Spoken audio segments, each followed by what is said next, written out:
El tema de la lengua en el libro de Proverbios que estamos estudiando, se podría decir, fíjense ustedes, se podría decir que es central.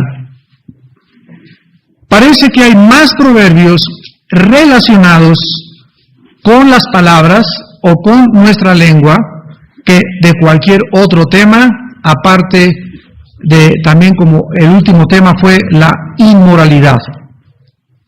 Dice en Proverbios 18, versículo 21, que la muerte y la vida están en poder de la lengua. La muerte y la vida están en poder de la lengua. Esto significa ni más ni menos que hay un poder en lo que hablamos, para el bien o para el mal, para bendecir o para destruir, para dar vida o para dar muerte. Y esto es increíble que Dios lo haya puesto en el órgano más pequeño que tenemos en todo nuestro ser. Las palabras conllevan un poder escondido que la gente común y corriente no ha podido entender, y muchos cristianos no lo han podido tampoco acabar de discernir. Se cuenta que una mujer en una iglesia se la pasaba continuamente criticando a los hermanos, al pastor, y una vez esta mujer vio al pastor que traía un saco y siempre se fijaba en la ropa, se fijaba en la corbata, se fijaba en tonterías, en el corte de pelo, en todo aquello que no debería de fijarse, porque la persona crítica es la persona que continuamente juzga según las apariencias. Se acercó al pastor y le dijo: pastor, ¿me permite su saco? Mira, aquí tengo unas tijeras y se lo voy a recortar porque le queda muy largo. Y el pastor, después de ver un estudio tan espiritual y tan inspirado, pues se sintió triste y de una forma muy humilde se quitó el saco y le dijo: bueno, pues aquí tiene el saco, hermana, córtelo. Entonces, ya que se lo acabó de cortar, el pastor entonces le dijo a la mujer: oiga, hermana, ¿me permitiría cortarle también a usted algo? Y entonces la hermana dijo: sí, ¿cómo no, hermano? Aquí están las tijeras. Y le dijo el pastor: sáqueme la lengua. Todos conocemos a este tipo de personas a nuestro alrededor. Son lenguas demasiado largas las que tienen muchos que están escuchando esta conferencia. Y necesitan cortársela hoy que escuchas la voz de Dios.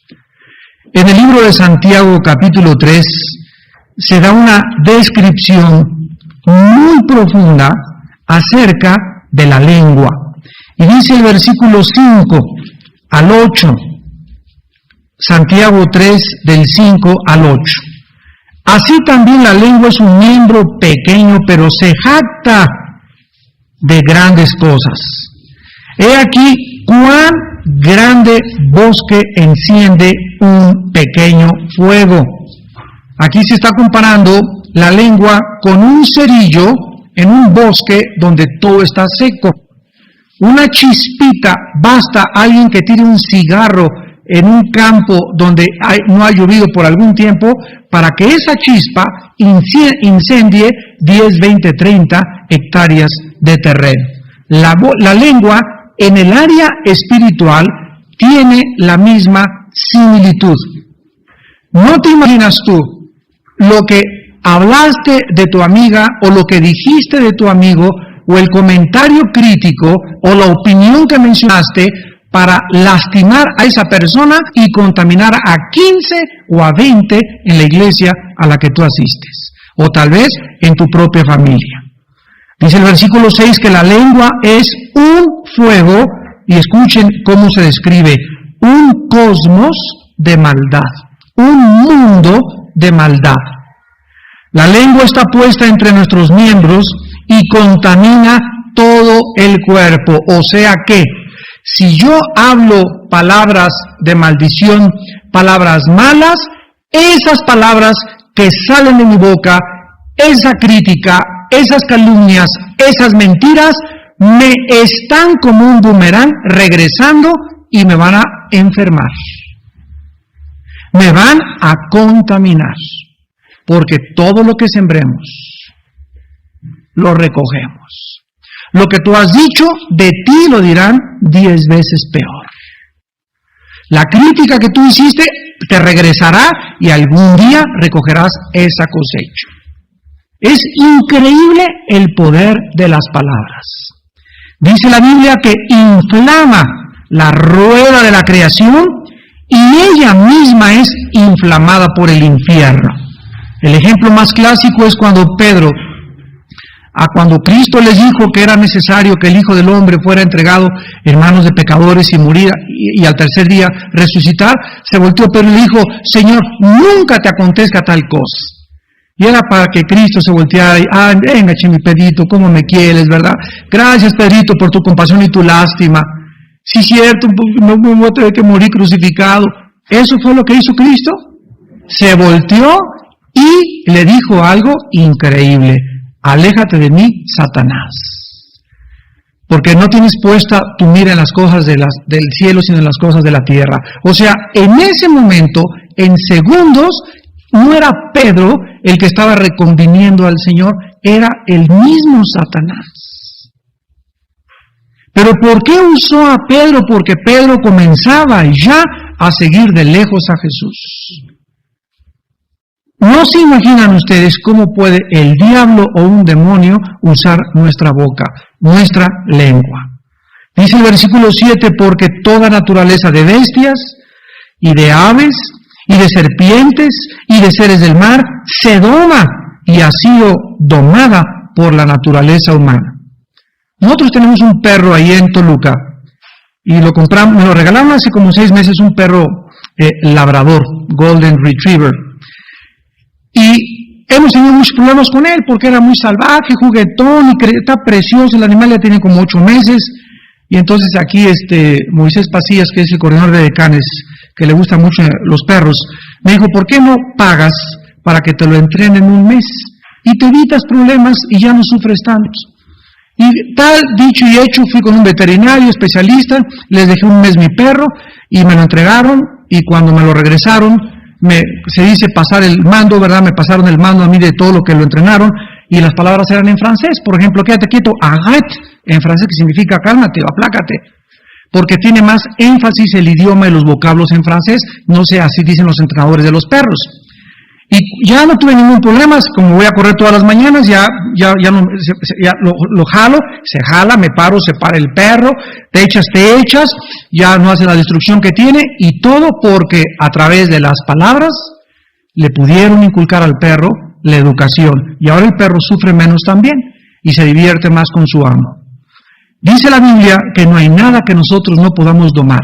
Yo he visto pájaros, he visto guacamayas, he visto ratones, he visto delfines, he visto elefantes, he visto leones, hasta tigres controlados por un ser humano. Sin embargo, ninguno de ellos nos doma a nosotros. Así que no venimos de chita. Pero ningún hombre, dice el versículo 8, increíble, puede domar la lengua. Ningún hombre puede domar la lengua, que es un mal que no puede ser refrenado, llena de veneno mortal. ¿Dónde inyectan las víboras el veneno? ¿De dónde lo tienen? Lo tienen en la boca. Una culebra, ¿verdad? No es como se ha dicho, te picó la víbora, no pican las víboras, ¿verdad? No es alacrán, muerden las víboras y en los colmillos te inyectan el veneno. La Biblia dice que cuando nosotros hablamos, las palabras que salen de nuestra boca van llenas de veneno, que significa que lastiman a la gente, hieren a la gente y acaban destruyendo la misma creación de Dios. Desde luego que Santiago está hablando aquí, ¿verdad?, de personas que no son cristianas. Y si nosotros ya somos cristianos y estamos analizando y considerando el peligro de nuestras palabras, en esta noche vamos a tener que aprender a controlar nuestra lengua. Esto no es algo que lo vas a hacer automáticamente, te va a llevar tiempo. Pero necesitamos, como a los perros, como a los guacamayas, como a los elefantes, tomar tiempo con nuestra propia vida, y antes de querer domar a tu suegra y domar a tu esposa y a tu perro, vamos a comenzar a aprender a domar nuestra lengua. Porque si tú no lo haces, dice 1 Pedro 3:10, que no te puede ir bien en la vida. ¿Me escuchaste? ¿Quién, dice Pedro, el que quiera ver días buenos y realmente que le vaya bien en la vida, refrene su lengua del mal? A ver, vamos a entender esto. No dice córtate la lengua, no dice mata la lengua, dice en Colosenses 3:5 mata las obras de la carne, dice refrena, o sea, ponle freno, o sea, que durante toda mi vida, por más santo que yo sea y por más santa que tú seas, tendremos ese peligro potencial. ¿Se acuerdan de Pablo en el libro de los Hechos? Cuando le contestó al sacerdote, ¿quién fueras tú, sepulcro blanqueado? Pon y casi que le da una bofetada. Y Pablo tuvo que pedir perdón, o sea, se le salió. ¿Y a cuántos de nosotros no se nos salen mientras no sea el 10 de mayo, verdad? Pero ya dijimos, ya hablamos una palabra, ya te enojaste, ya dijiste algo que no tenías que decir. Y si tú no pones atención desde esta noche a refrenar eso, vas a tener 5 años en Cristo, 8 años en Cristo, y es increíble que haya cristianos que sigan diciendo groserías. Es increíble. ¿Y sabes algo? Que la lengua no es nuestro amigo ni nuestro enemigo. Nuestra lengua es solamente un mensajero de los dictados de nuestro corazón. Las palabras que salen de mi boca no es la lengua la que tiene la culpa, la tiene el estado de mi corazón. Así que si tú dices groserías y te siguen saliendo las groserías y las maldiciones, es porque tu corazón, ya lo vimos en la clase pasada, las acciones del corazón está enfermo. No has tratado con tu corazón. Tienes un corazón vengativo, un corazón rencoroso, no has lavado ese corazón, sigue enfermo tu corazón y la expresión de nuestro corazón son nuestras palabras. En la Segunda Guerra Mundial, un hermano llamado Derek Prince contaba en una conferencia que los doctores al entrar al campamento de los enfermos de los soldados les decía, buenos días, ¿cómo están? Y lo primero que les pedía era, saca la lengua. A través de la lengua, los doctores anteriormente se daban cuenta, ¿verdad? Ahora desde luego un examen de sangre es más exacto, se daban cuenta cómo andaba ese paciente de salud. Y yo pregunto, si Dios nos dijera a nosotros lo mismo, ¿qué le contestaríamos? Si te dijera Dios, ¿cómo estás? Y tú le contestas muy bien, lo primero que Dios nos iba a decir es, a ver, enséñame la lengua.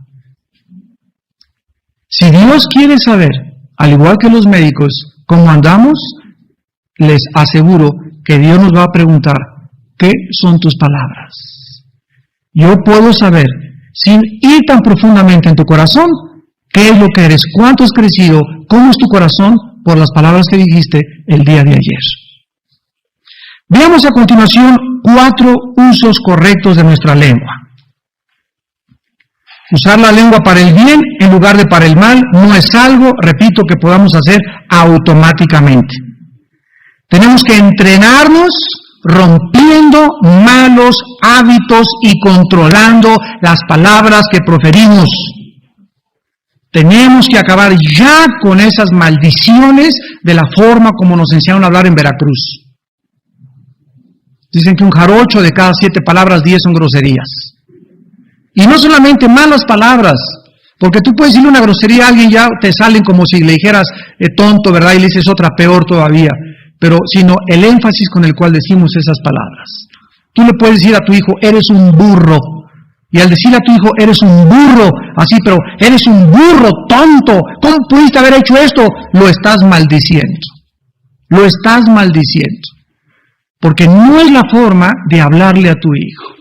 Necesitamos bendecir a nuestros hijos. Pero hermano, sacó malas calificaciones. A ver, Pepito, ven para acá. ¿Por qué sacaste estas malas calificaciones? No tienes que darle calificativos. Burro, tonto, cabeza hueca. Eres igual que tu abuelo, igual que tu suegro. Porque lo estás destruyendo. Esas palabras entran a su mente subconsciente. Y ahí se quedan. Ahí se quedan y tu hijo crece y las manifiesta cuando él es grande. En traumas, en complejos, en actitudes de agresividad con su prójimo, etcétera, etcétera. No podemos nosotros ser como éramos antes de conocer a Jesucristo. En primer lugar, ¿cómo debemos usar nuestra lengua? Dando consejos sabios. Número 1, Proverbios 10:31. Dando consejos sabios. Dice en Proverbios 10:31 la palabra de Dios.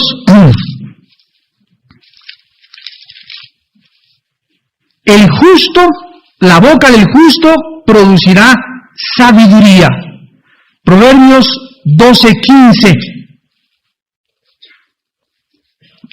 El que obedece al consejo es sabio. Proverbios 15, versículo 7. La boca de los sabios esparce sabiduría. ¿Saben ustedes cuánta gente a nuestro alrededor necesita un buen consejo? Todos. La maestra de tu escuela, tu muchacha que trabaja en tu casa, tu jardinero, los amigos de tu esposo, tus amistades, toda la gente con la cual tratamos necesita dirección en sus vidas. Necesita consejo en sus vidas. Y nosotros tenemos en nuestra boquita el poder de producir y esparcir sabiduría. Pero ¿cómo puedes tú dar consejos sabios si en tu corazón no existe la palabra de Dios?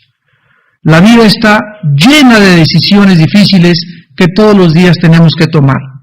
Por ejemplo, ¿a qué colegio debo mandar a mi hijo? ¿O a qué colegio debo ir? ¿Qué carrera debo de estudiar? ¿Con quién me casaré? ¿Será Turulato mi novio? ¿O será Chencha la madre de mis hijos?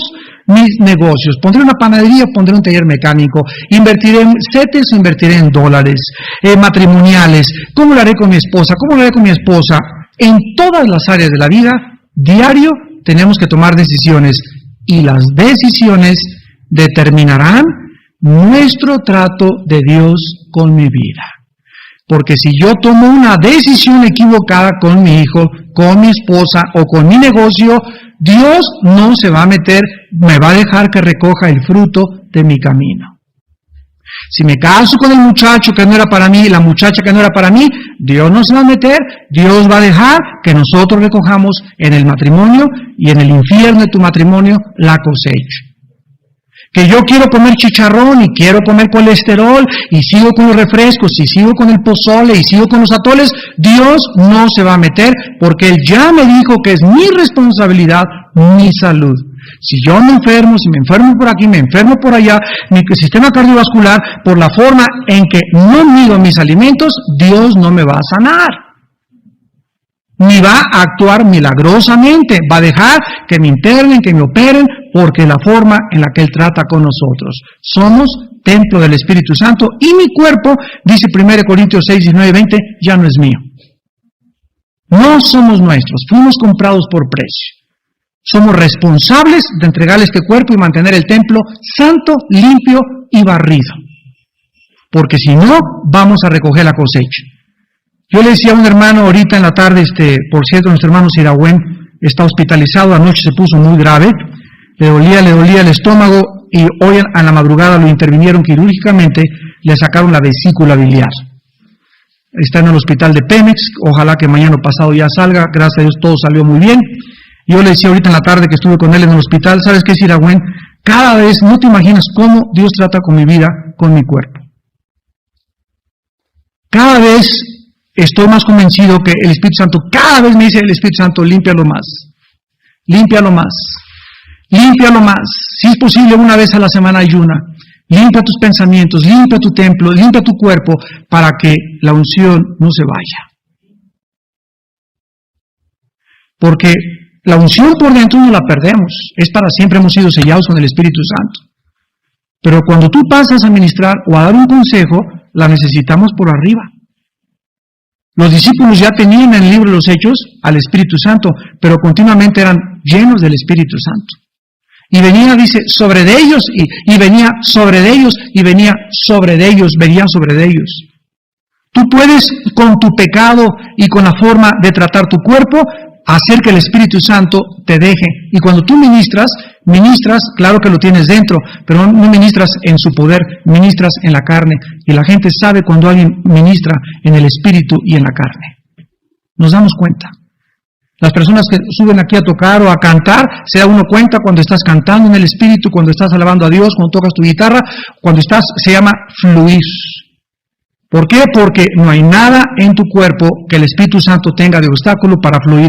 Cuando hay algo, no importa lo que sea, donde el Espíritu Santo no puede fluir, no fluyo. Y canto, toco, bailo, actúo en la carne. Los espirituales se pueden dar cuenta de eso, porque el espiritual dice 1 Corintios 2, 14, 15, juzga todas las cosas, mas él no es juzgado de nadie. Hermanos en Cristo, las palabras que proferimos deben ser llenas del Señor.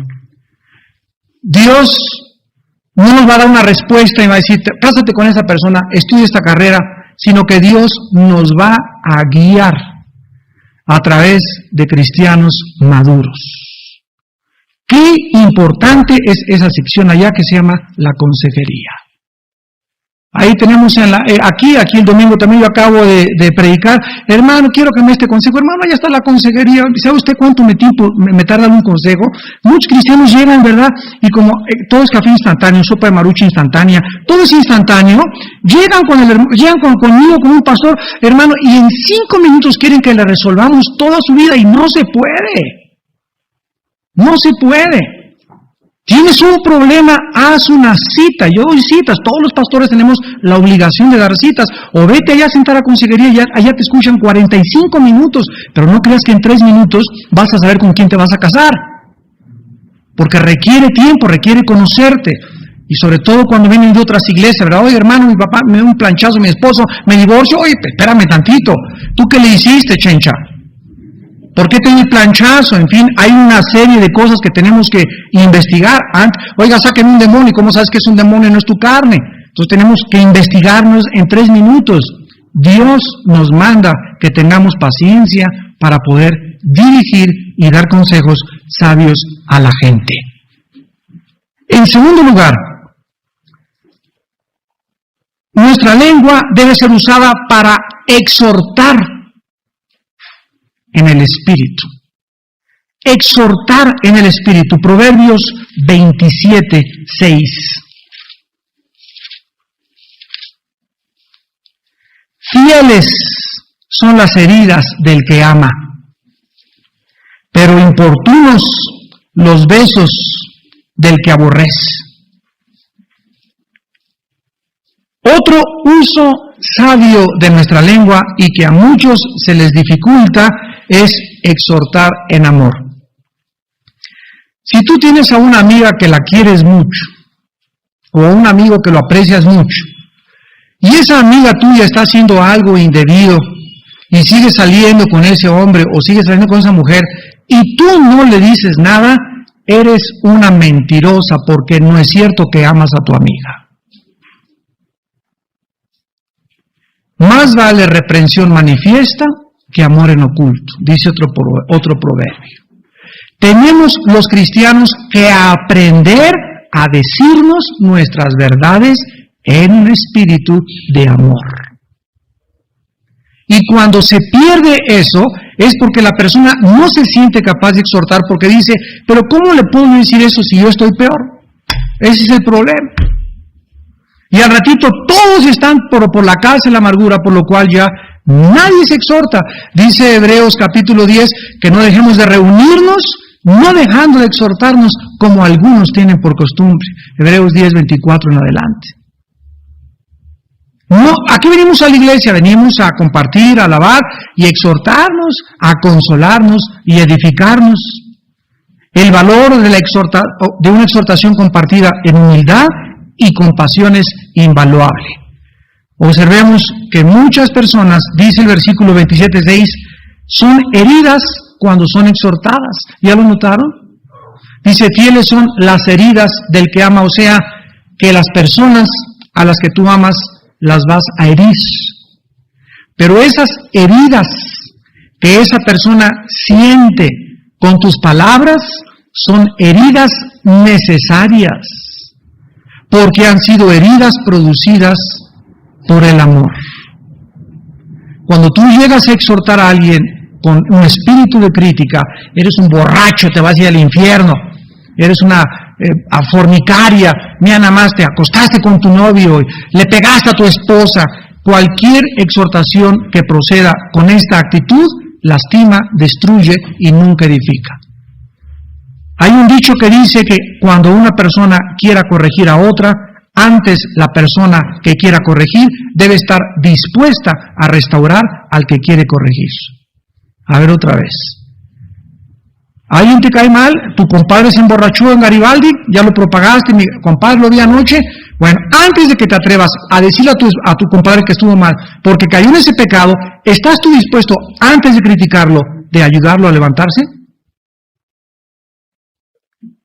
Ok, si no estás dispuesto a ayudar a levantarse, no hables de él, porque lo vas a destruir con tus palabras, con tu crítica y con tus chismes. Oye, hermano, que fíjese que supe que un pastor, llegaron el otro día, una familia, ya fueron ustedes con su pastor y le dijeron, hermano, supimos que usted hizo, lo queremos ayudar a levantarse. Entonces, ¿por qué vienen a acusarlo cuando ustedes no han ido antes, como dice Mateo 18? ¿Tienes algo con tu hermano? Ve tú y tu hermano y díselo. Y después, si tu hermano no te oye, toma otra persona. Si no te oye, toma 3.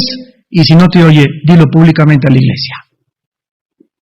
Pero cuando no lo hacemos en ese espíritu y siguiendo este camino, estamos destruyendo la vida de nuestros hermanos. Y eso no le agrada a Dios.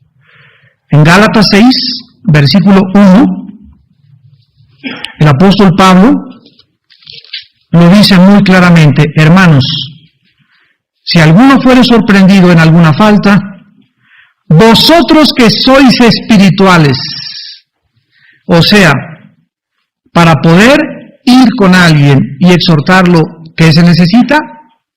Andar en el espíritu, ¿verdad? Vosotros a los espirituales se les dirige esta admonición: restáurenle.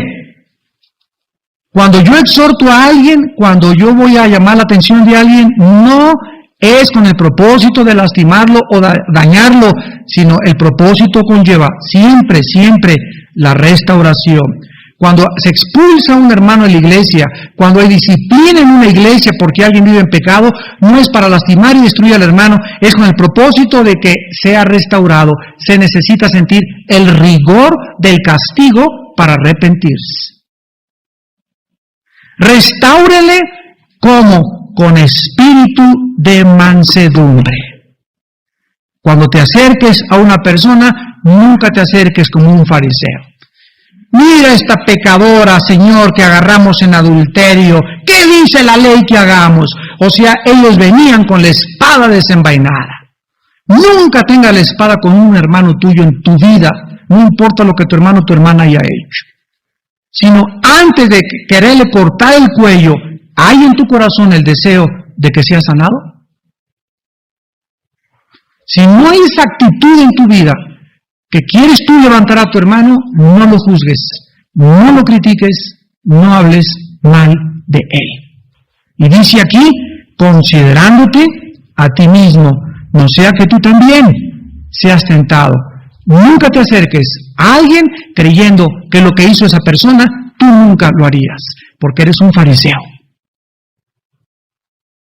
Te doy gracias, Señor, porque no soy como las prostitutas pintarrajeadas, y las locochonas, y los motos que andan por ahí en mi colonia, y por mi cuñado que como eso. ¿Sabes una cosa? Que todas las cosas que el mundo hace, nosotros potencialmente podemos caer en ellas. ¿No han leído Gálatas 5, las obras de la carne? Dice, las obras de la carne son fornicación, brujería, tas, y al final dice, y sabiendo que los que practican estas cosas no pueden heredar el reino de Dios. Al Espíritu Santo, al usar decir, los que practican, implica que cualquiera de nosotros podemos caer, pero no practicarlas. Cualquier cristiano puede caer en la fornicación, en la borrachera, volvérselas a tronar, volverse a periquear, volver hasta matar. Cualquier cristiano puede caer en eso. pero no practicar esas cosas, que ya son diferencias. Entonces, cuando te acerques a exhortar a alguien, no creas que porque no, yo ya fui libre del alcohol, ¿verdad? Tú es lo que tú crees, pero alguna época en tu vida puedes tener un problema, una depresión en la que te alejes del Señor y te dé la tentación de te echar un tequilazo. ¿Cómo que no? Ni los querubines. Entonces tenemos que entender que, dice Pablo, yo no confío en mi carne, dice Pablo, porque sé que mi carne no mora el bien, Romanos 7. En mi carne no mora el bien, no te confíes, no es cierto que tú la haces. Separados de mí, Cristo dijo en Juan 15:5, nada pueden hacer. Y cuando te das cuenta qué potencial de maldad hay en mi carne, no es cierto que si estoy con mi novia solas, en un convertible, con la música de Ray Conniff y junto a la marquesa, no es cierto que me voy a ser lleno del Espíritu Santo, vamos a caer en pecado. Porque ¿para qué me la llevé ahí para comenzar? ¿Para qué prendí Ray Conniff? ¿Se dan cuenta? El diablo avisa. El diablo avisa con anticipación. Ya cuando comienzas en el cine, ya comienza con un dedito tu novio, y por acá le sube por el bracito, comenzó con un dedito y la mano llegó. Y él se deja, y ella, ¿verdad? Sí, ¿verdad? Y ahí está con su vida en la mano, y al ratito hasta la Biblia pierde en el cine.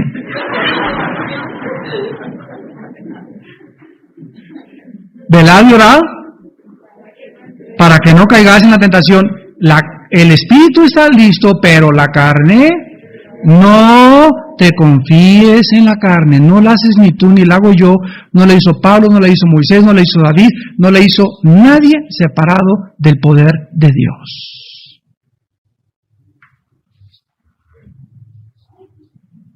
Cuando nosotros hacemos esto, comenzamos a entrenar nuestra lengua. En tercer lugar, nuestra lengua debe ser usada para animar a la gente. ¡Qué barbaridad! ¿Cuánto ánimo se necesita alrededor de nosotros? Y nosotros mismos, ¿cuánto ánimo necesitamos? Dice Proverbios 16, versículo 24, panal de miel son los dichos suaves, suavidad al alma y medicina para los huesos. ¿Saben que el arte de animar se ha perdido drásticamente en la vida de muchos cristianos? ¿Saben ustedes qué es animar? Una buena palabra, dicha a tiempo, tiene el poder de animar a un corredor para que llegue a la meta.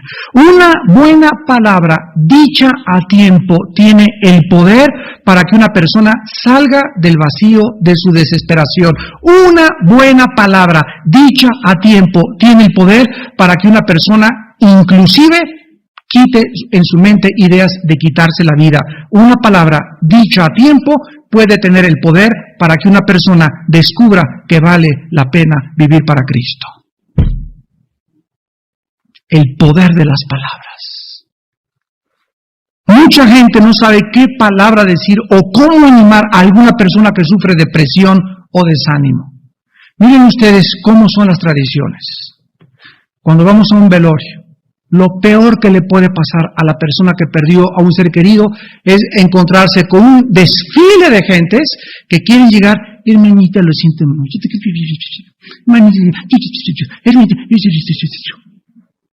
Y la persona que perdió a la persona da para todo decir que sí,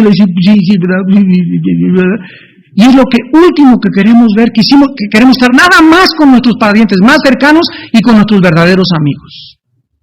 Y hay que sacar a esa persona y impedirle que ese desfile de gente pase. Háblenle pasado mañana, háblenle dentro de 15 días. Sí sabemos que lo siente mucho, pero necesita solamente, realmente, a las personas más allegadas a ti. Porque no sabemos ni siquiera consolar. Creemos como que lo siento mucho, Eso, ¿verdad? Pues muchas veces ni siquiera hay que decir nada. Con nuestra pura cercanía le damos y si hay mucha gente, tienes familiares, hay que tener prudencia, nos mantenemos y después le hablamos a los 3-4 días, tampoco es prudente en la noche, se le acaba de morir el esposo a las 5 de la tarde y a las 2 de la noche, hermanita, lo siento mucho. Qué imprudencia, ¿verdad? Porque no tenemos el espíritu para saber animar y consolar a la gente. Y todo esto por algunas palabras. Qué increíble es el poder de la lengua para el bien. ¿Saben ustedes qué es el ánimo? El ánimo es la fuerza espiritual que Dios nos da o nos provee para seguir viviendo para Él. ¿Me escucharon? Tú pierdes el ánimo y pierdes todo en la vida cristiana. Comienza, comienza con esa actitud y estás bajando el escudo de la fe, con el cual apagamos todos los dardos de fuego del maligno. Una persona desanimada es un cristiano derrotado. Él dice en Hebreos 12:2, considerar a aquel que sufrió tal contradicción de pecadores para que vuestro ánimo no se canse hasta desmayar. Una actitud de derrota hacia la vida, ver la vida oscuramente con un lente en el cual no vale la pena vivir, es la puerta más grande que le puedo abrir a los demonios del infierno. Dice la Biblia que mientras mi cuerpo por afuera se va desgastando, el interior se va renovando. No mirando yo las cosas que se ven, sino las que no se ven. 2 Corintios 4, porque las que se ven son temporales, las que no se ven son eternas. ¿Qué me va a sostener en la vida? La renovación de mi hombre interior.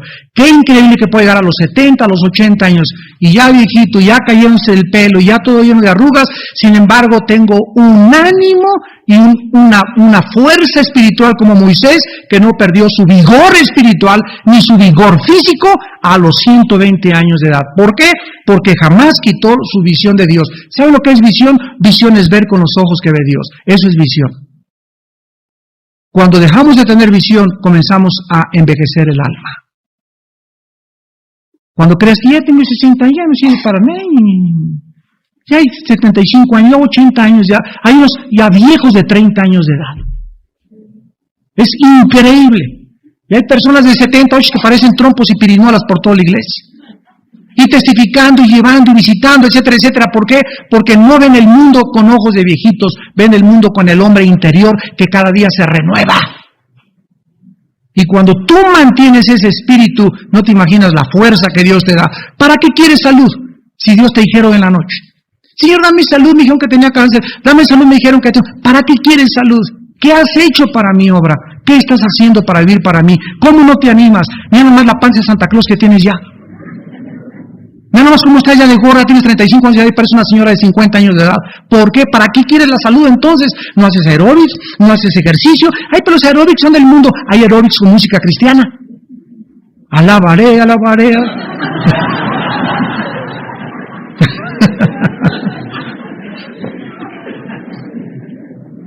Y en último lugar, para testificar, enseñar y consolar. ¿Cuántos pretextos de las hermanitas y de los hermanitos? En cuarto lugar, nuestra lengua es usada o debe ser usada para testificar, enseñar y consolar. Proverbios 10, versículo 20. Plata escogida es la lengua del justo. Y Proverbios 13, 14. La ley del sabio es manantial de vida. ¿Saben ustedes que cuando nosotros nos convertimos, Dios tiene el propósito de que yo desarrolle la mente de Cristo dentro de mi mente? Se te van a fundir los fusibles. Dice en 1 Corintios 2 que tenemos la mente de Cristo, porque tenemos a Cristo morando entre nosotros. Solamente que la tenemos. Uno que acaba de nacer, que tiene el cerebro, un niño que acaba de nacer tiene el mismo cerebro que tenía Alberto Einstein. La diferencia entre un niño nacido, el cerebro de un niño recién nacido, y el cerebro de Einstein, es que Einstein lo tenía simplemente desarrollado. Tú tienes el potencial dentro de tu vida tan grande que tiene una semilla para que en el medio ambiente apropiado sea sembrada y dé un árbol de 30, 40 metros de altura. Es increíble que esa mole de materia estuviera concentrada en una semilla. ¿Y cómo fuimos nosotros renacidos de nuevo? 1 Pedro 1:23, por la semilla, la simiente de la palabra de Dios. Dios siembra entre nosotros una semilla. Dios nos da todo el potencial. Dicen Colosenses que estamos completos en Cristo. Dice 1 Corintios 1 que no tenemos necesidad de ningún don, que ya no tenemos más que crecer y desarrollar nuestro potencial. El día que descubras el potencial que Dios puso en tu vida y comiences a crecer en Cristo, te darás cuenta a dónde llegará la expansión de tu mente. Vendrás a la Biblia y será banquete tras banquete diario. Te maravillarás, qué bárbaro, qué barbaridad, qué bárbaro.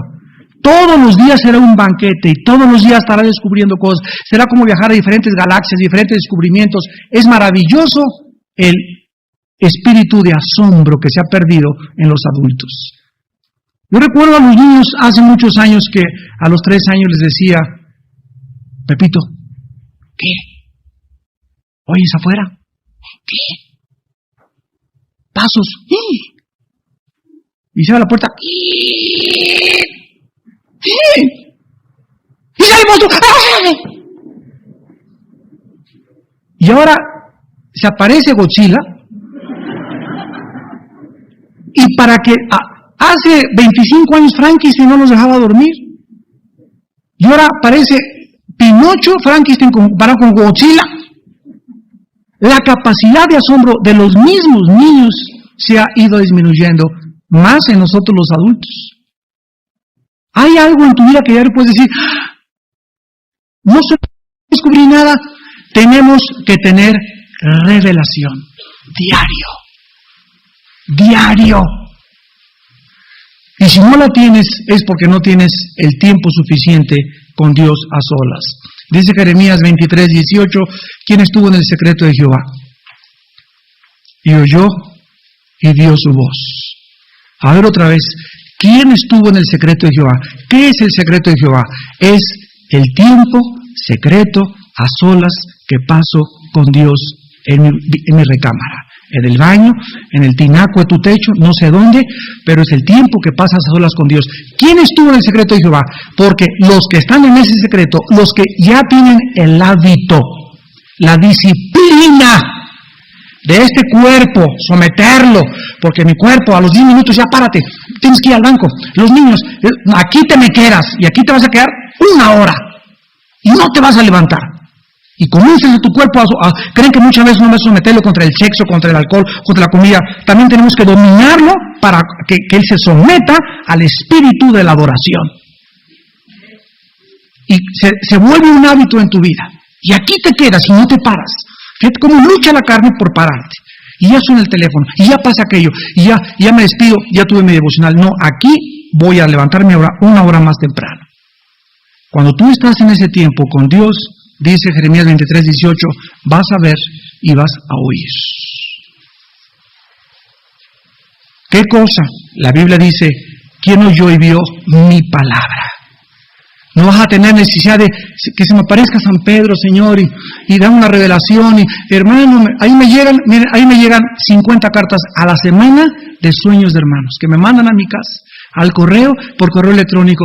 Hermano, vi una montaña y lo vi a usted hasta arriba como un toro grandísimo, fuerte, todo, y la gente, y el ego, ¿verdad? Toro, ¿verdad? Gracias a Dios para que soy un toro, ¿verdad?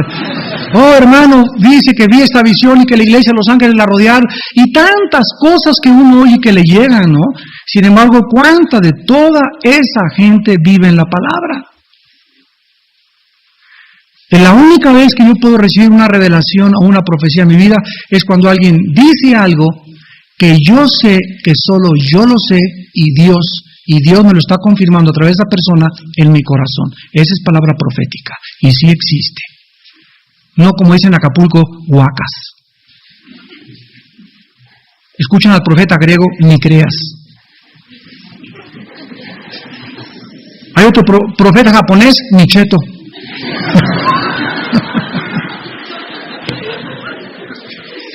Y el profeta acapulqueño, pura huaca. Hermanos, necesitamos tomar en serio a Dios y venir a la ley y al testimonio para que podamos comenzar a hablar palabras de consuelo, de edificación, de exhortación, porque el mundo necesita palabras de vida de nuestra boca. ¿Tienes tuya tu lengua entrenada? Levántate y comienza desde mañana, desde hoy de la noche. Llega, hijo mío, te bendigo en el nombre de Jesús. Esposito mío, te bendigo. Y no sabes cuántas gracias le doy a Dios de tenerte como esposo. ¿Arroz? No, 45 años con esta vieja ahí, chao, ¿verdad?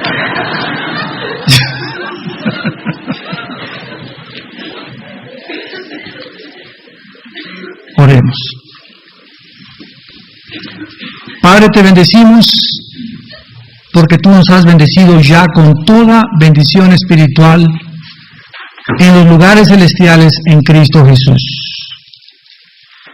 Venimos a ti en gratitud, en alabanza y adoración, porque no tenemos palabras para expresar tu amor, tu fidelidad y tu paciencia. Por la palabra de Dios fueron hechos los cielos y la tierra. Y esas palabras están concentradas en un libro que se llama la Biblia. Por eso se llama la palabra de Dios. Porque la palabra de Dios es espíritu y es vida. Y cuando esa palabra le damos entrada a nuestro corazón, la memorizamos, la meditamos, pensamos en ella día y noche y la guardamos, la vamos entonces también a hablar. Y cuando hablemos esta palabra que es de Dios, producirá vida y espíritu.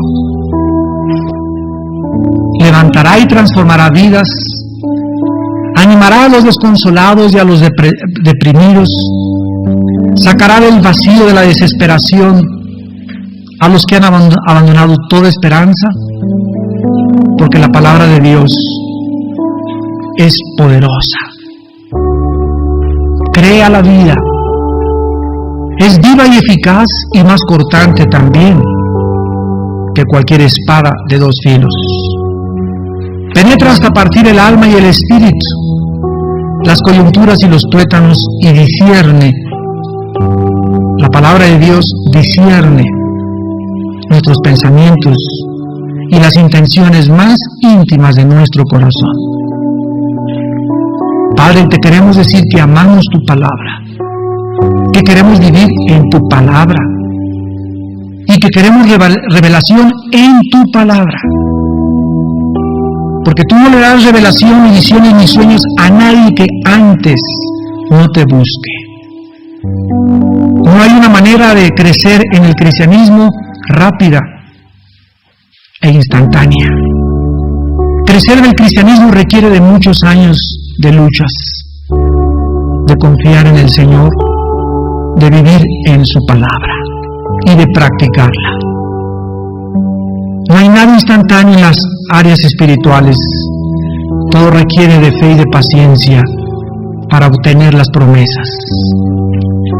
No busquemos atajos ni caminos fáciles para crecer, de emociones y de sentimentalismos. Te damos gracias por nuestras emociones y sentimientos, pero gracias, Padre, porque no deben dirigir nuestra vida. Es tu palabra nuestra luz y tu espíritu que nos confirma tu verdad. Te bendecimos y te damos las gracias por tu palabra, Señor. Inspíranos cuando hablemos para pedir perdón también, para ser íntegros y reconocer cuando alguien nos exhorte, ser lo suficientemente humildes para reconocer nuestros errores, porque las palabras del sabio son como la plata, y las palabras dichas a tiempo como manzana de oro adornada de plata a su alrededor. Gracias por tu palabra, Señor, y nos vamos con tu palabra, porque solo en tu palabra podemos vivir. En el nombre de Jesús. Amén.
Thank you.